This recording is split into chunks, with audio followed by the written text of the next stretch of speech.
Movie की शुरुआत train की पटरियों से होती है और तुरंत हमें 1968 का वक्त दिखाया जाता है, जब पॉल ने आइरिस को सरप्राइज करने के लिए एक स्काई व्यू रेस्टोरेंट बनवाया था।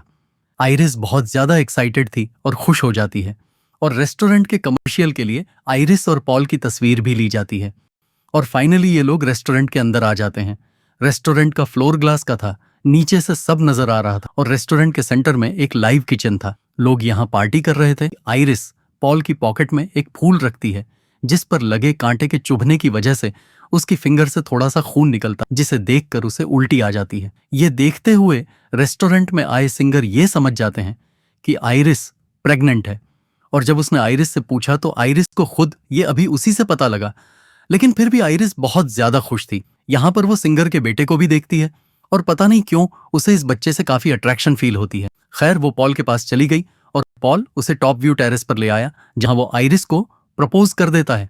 आइरिस एक्साइटेड होकर उसका प्रपोजल एक्सेप्ट कर लेती है और उसे ये गुड न्यूज भी देती है कि वो प्रेग्नेंट है और इस बात से पॉल भी बहुत ज्यादा खुश हो जाता है। यहाँ पर आइरिस नोटिस करती है कि सिंगर का वही बेटा यहाँ पर भी था और वो शरारती बच्चा ऊपर से एक कॉइन फेंकता है, लेकिन कॉइन जमीन पर गिरने की बजाय एसी आउटडोर के वैक्यूम प्रेशर से उसके अंदर चला गया था। जबकि ये सब लोग पार्टी करने के लिए अंदर आ गए। जब सब लोग डांस कर रहे थे तो दिखाया गया कि रेस्टोरेंट का फ्लोर हिलने लगा। अब कॉइन भी फैन से निकलकर एसी डक्ट के अंदर घूमने लगा और अचानक रेस्टोरेंट का फ्लोर टूट गया और सभी लोग नीचे गिर गए।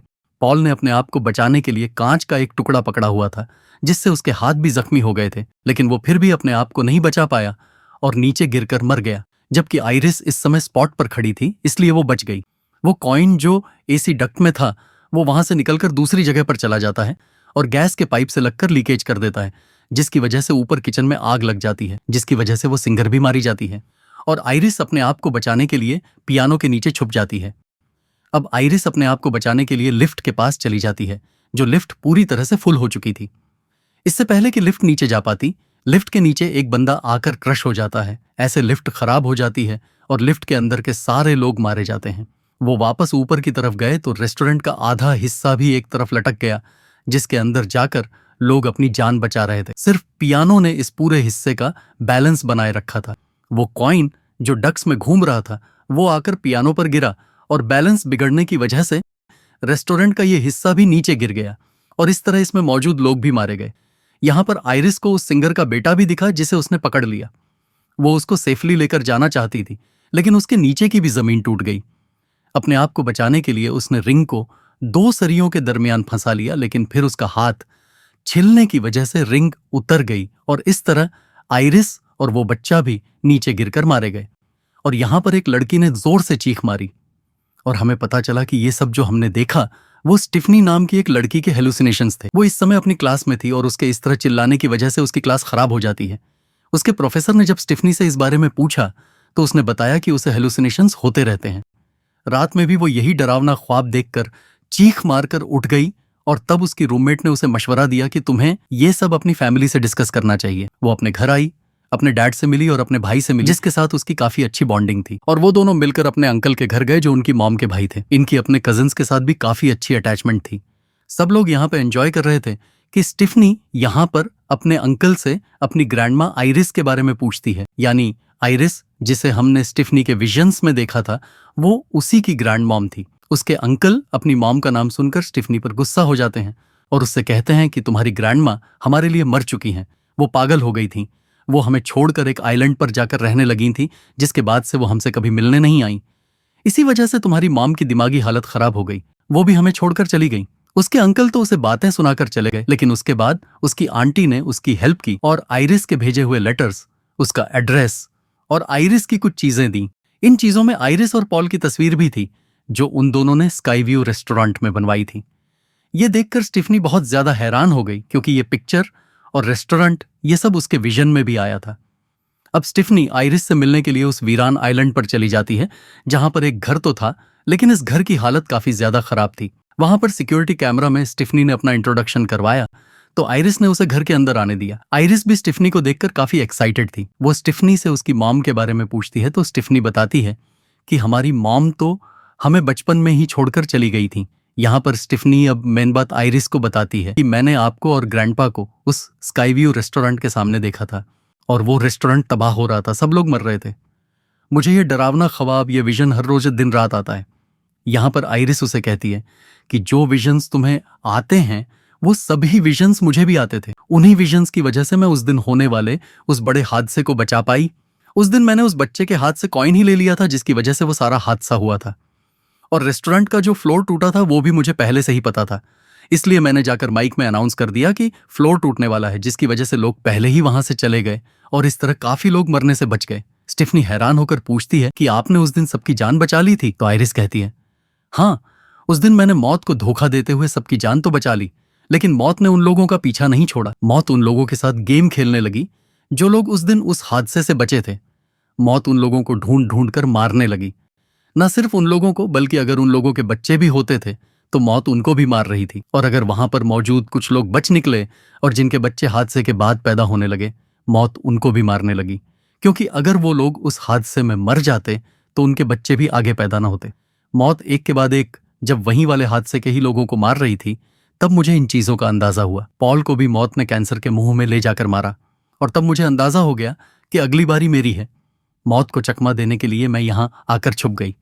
अगर मैं मर गई तो मौत तुम्हारी मॉम, उसके भाई, उसके बच्चों को, यहां तक कि तुम्हें और तुम्हारे भाई को भी मार देगी। लेकिन जब तक मैं जिंदा हूं तुम सबको कुछ नहीं होगा। स्टिफनी पूछती है, तो आखिर मुझे ही ये विजन्स क्यों आते हैं? तो आइरिस ने कहा, क्योंकि मौत अब हमारे पीछे है। ये बात सुनकर स्टिफनी बुरी तरह डर गई। तब आइरिस ने उसे एक बुक दी जिसमें उस हादसे में बचने वाले लोगों की मौत बाद में कैसे हुई उन सब की स्टोरीज लिखी हुई थी। वो तरीके भी लिखे हुए थे जिससे मौत को चकमा दिया जा सकता है। स्टिफनी को उसकी ये सारी बातें बकवास लगी। उसने किताब भी नहीं ली और कहा, मैं आपके पास दोबारा आऊंगी। ये कहकर स्टिफनी बाहर चली गई। आइरिस, जो सालों से इस केबिन से बाहर नहीं निकली थी, उसने अपने बच्चों को बचाने के लिए मौत का सामना करने का फैसला किया और बाहर निकलकर स्टिफनी को वो किताब पकड़ा दी। उसने कहा कि मौत अब तुम्हारे पीछे आएगी और उससे बचने के लिए ये किताब तुम्हारे काम आएगी। स्टिफनी उसकी बात पर भरोसा नहीं कर रही थी, तो आइरिस ने कहा, अब मेरी मौत को देखना। यहां पर हमने देखा कि एक जगह से गैस लीक हुई। गैस के लीक होने से एक चीज डिस्टर्ब हुई, फिर दूसरी, और इसी तरह आइरिस के मुंह में पीछे से कोई चीज घुस गई जिससे वहीं पर उसकी मौत हो गई। अब तो स्टिफनी को आइरिस की बातों पर यकीन आने लगा था। 2 दिन बाद आइरिस का फ्यूनरल था जिस पर स्टिफनी की मॉम भी आई थी। स्टिफनी को समझ आ रही थी कि जो अगली मौत होगी वो स्टिफनी की मॉम की होगी। अपनी मॉम को बचाने के लिए वो आइरिस की दी हुई बुक पढ़ने लगी जिसमें आइरिस ने वो कॉइन भी छुपा कर रखा हुआ था जिसकी वजह से उसने उस दिन होने वाले हादसे को बचाया था। सारी बात समझते हुए अब स्टिफनी अपनी फैमिली को कॉल मिलाती है ताकि वो उन्हें अलर्ट कर सके, लेकिन कोई भी उसकी कॉल रिसीव नहीं करता। यहां दिखाया जाता है कि स्टिफनी की पूरी फैमिली पार्टी कर रही थी। यहां पार्टी में दिखाया जाता है कि मौत का खेल शुरू हो चुका था। यहां पर एक ग्लास टूटा और कांच का एक टुकड़ा जाकर बर्फ के टुकड़ों में गिर गया। यहीं से सब बर्फ ले रहे थे। यह बर्फ का टुकड़ा स्टिफनी के अंकल के ग्लास में चला गया और उन्होंने ग्लास साइड पर रख दिया। साथ ही यहां पर मौजूद सारी चीजें भी थोड़ा थोड़ा करके अपनी जगह बदलती गईं, जैसे सब कुछ प्लान के मुताबिक हो रहा हो। स्टिफनी के अंकल के हाथ से ग्लास गिर जाता है और कांच का टुकड़ा उनके पैर पर स्टैब हो जाता है, जिसकी वजह से वो वहां गिर जाते हैं।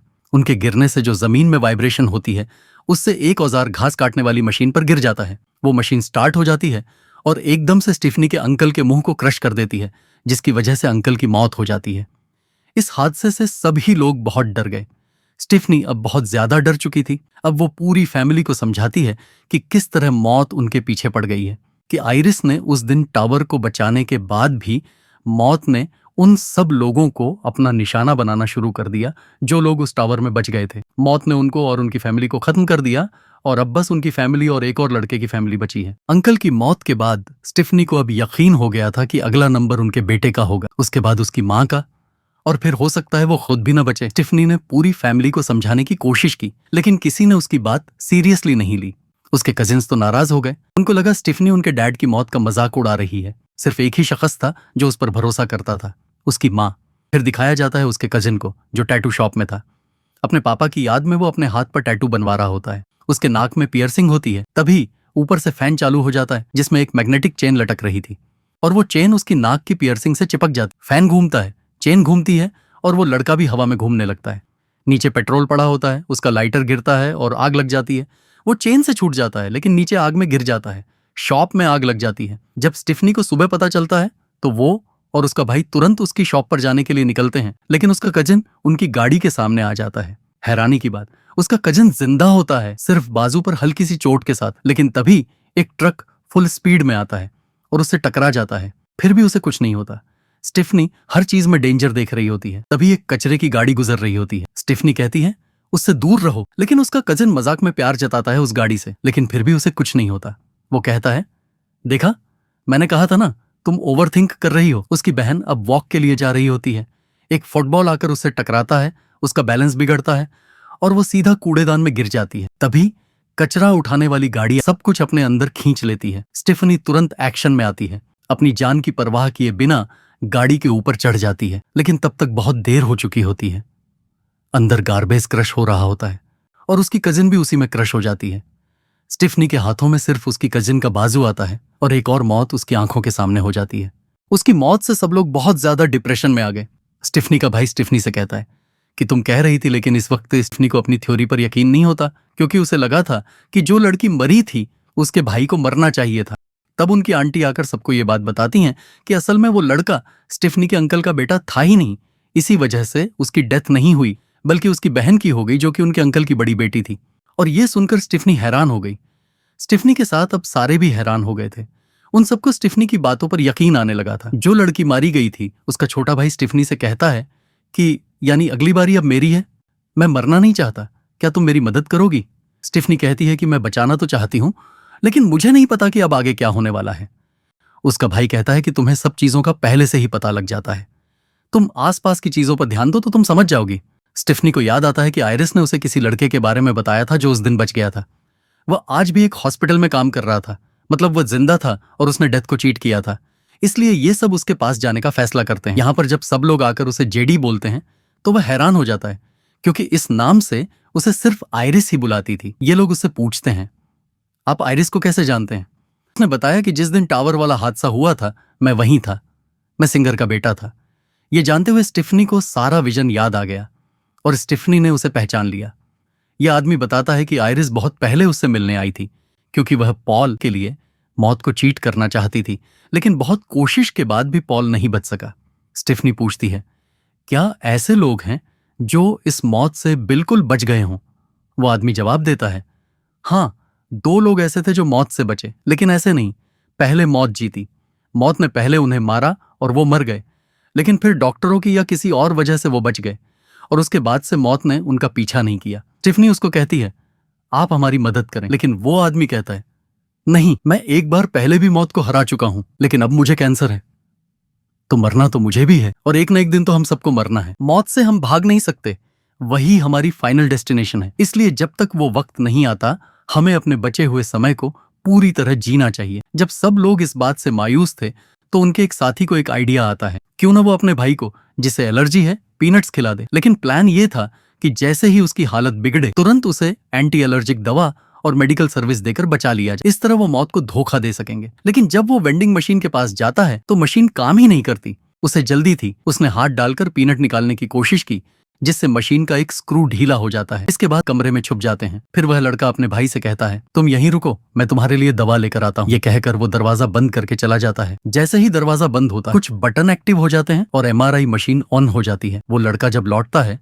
तो व्हील चेयर और इंजेक्शन लेकर आता है। अपने भाई को वह पीनट चॉकलेट खाने के लिए देता है। इससे पहले कि उनका प्लान काम करे, एमआरआई मशीन की तेज चुंबकीय शक्ति से सारी मेटल चीजें खींचने लगती हैं। स्टिफनी का बड़ा कजिन, जिसकी पूरी बॉडी में पियर्सिंग थी, वो भी मशीन की ओर खिंच जाता है। उसकी व्हील चेयर टूटकर मशीन के अंदर जाकर उसके शरीर में धंस जाती है और वो मारा जाता है। उसका भाई, जिसने पीनट खा लिया था, अब दर्द में तड़पने लगता है। वो जल्दी से खुद को इंजेक्शन देता है, जिससे उसकी हालत सुधरती है। लेकिन उसी वेंडिंग मशीन से एक स्प्रिंग निकलकर दीवार से टकराता हुआ उसी लड़के को जा लगता है, जो अभी अभी मौत को धोखा देकर जिंदा हुआ था। वो भी मर जाता है। इन दोनों की मौत ने सभी को गहरे सदमे में डाल दिया। स्टिफनी अपनी माँ से कहती है, अब आपकी बारी है। मुझे लगता है कि आपको वही घर चुनना चाहिए जहां ग्रैंडमा आइरिस रह रही थी, क्योंकि वहां रहकर वो लंबे समय तक जिंदा रहीं। उसकी माँ उसकी बात मान लेती हैं। तभी वो किताब जिसमें कॉइन रखा था, उससे कॉइन नीचे गिर जाता है, जिसे एक बूढ़ी औरत उठाकर अपने पर्स में रख लेती है। स्टिफनी जल्दी से अपनी ग्रैंडमदर के घर की तरफ निकलती है और अपनी माँ से कहती है कि उन्हें घर के अंदर जाना चाहिए। उसकी माँ अपने दोनों बच्चों की बहुत फिक्र कर रही होती है। तब स्टिफनी कहती है, माँ, जब तक आप जिंदा हैं तब तक हमें कुछ नहीं होगा। ये कहते हुए वो अपने भाई के साथ मिलकर माँ को घर के अंदर भेज देती है। लेकिन हमें पता चलता है कि उस घर में पहले से ही गैस लीक हो रही थी और वहां स्पार्किंग भी हो रही थी। गैस की स्मेल स्टिफनी की माँ को आती है, लेकिन वो उसे इग्नोर कर देती हैं और अंदर चली जाती हैं। गैस और स्पार्क की वजह से वहां ब्लास्ट हो जाता है, जिससे स्टिफनी की कार पानी में गिर जाती है और वो भी पानी में तड़पने लगती है। ब्लास्ट की वजह से स्टिफनी की मां जल जाती है।